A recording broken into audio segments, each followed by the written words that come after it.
Kanjirappally general ആശുപത്രി ക്യാൻറ്റീനിൽ നിന്ന് വാങ്ങിയ ബിരിയാണിയിൽ പുഴു. പുഞ്ചവയൽ സ്വദേശി ലീലാമ്മ വാങ്ങിയ ബിരിയാണിയിലാണ് പുഴുവിനെ കണ്ടെത്തിയത്. ഇവർ സൂപ്രണ്ടിനെ പരാതി നൽകിയതിനെ തുടർന്ന് ക്യാൻറ്റീൻ അടച്ചുപൂട്ടി.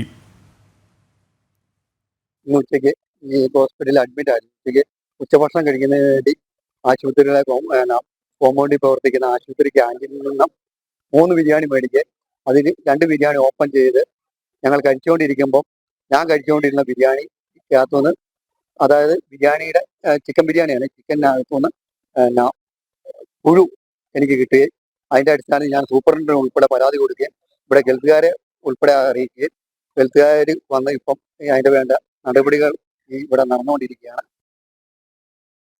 കൂടുതൽ വിവരങ്ങളുമായി മിഥുൻ അയ്യപ്പൻ ചേരുകയാണ്. മിഥുൻ, ഇപ്പോൾ പരാതിയുടെ അടിസ്ഥാനത്തിൽ ക്യാൻറ്റീൻ അടച്ചുപൂട്ടിയിരിക്കുകയാണല്ലേ? തീർച്ചയായും ഈ ക്യാൻറ്റീൻ പ്രവർത്തിച്ചത് വൃത്തിഹീനമായിട്ടുള്ള അന്തരീക്ഷത്തിലാണ് എന്നാണ് ആരോഗ്യവകുപ്പ് നടത്തിയ പരിശോധനയിൽ വ്യക്തമായിട്ടുള്ളത്.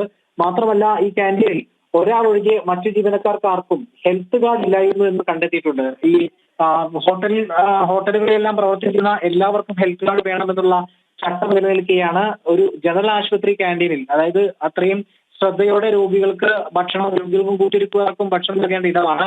അവിടെ ഇത്തരത്തിലുള്ള ഒരു ചട്ട നിയമ ലംഘനം നടന്നിരുന്നു എന്ന് മനസ്സിലാക്കുന്നത്. ഒപ്പം കാഞ്ഞിരപ്പള്ളി പഞ്ചായത്ത് സെക്രട്ടറിയുടെ നിർദ്ദേശപ്രകാരമാണ് ക്യാൻറ്റീൻ പൂട്ടിയിട്ടുള്ളത്.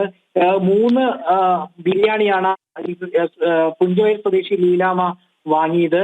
അതിൽ ഒരെണ്ണം പൊളിച്ചു നോക്കുമ്പോഴാണ് അതിലെ കോഴിയിറച്ചിക്കകത്ത് പുഴുവിനെ കണ്ടെത്തിയത്. ഇതിനെ തുടർന്ന് അവർ സൂപ്രണ്ടിന് പരാതി കൊടുക്കുകയും പിന്നീട് ഹെൽത്തിൽ പരാതിപ്പെടുകയും ചെയ്തു, ആരോഗ്യ വിഭാഗത്തിൽ പരാതിപ്പെടുകയും ചെയ്തു. തുടർന്ന് നടത്തിയ പരിശോധനയിലാണ് ഇത്തരത്തിൽ വൃത്തിഹീനമായിട്ടുള്ള സാഹചര്യമാണെന്ന് കണ്ടെത്തുകയും പിന്നീട് അത് അടച്ചുപൂട്ടാൻ തീരുമാനിക്കുകയും ചെയ്തിട്ടുള്ളത്. കോട്ടയത്ത് നിന്നും മിഥുൻ അയ്യപ്പനാണ് വിവരങ്ങൾ നൽകിയത്.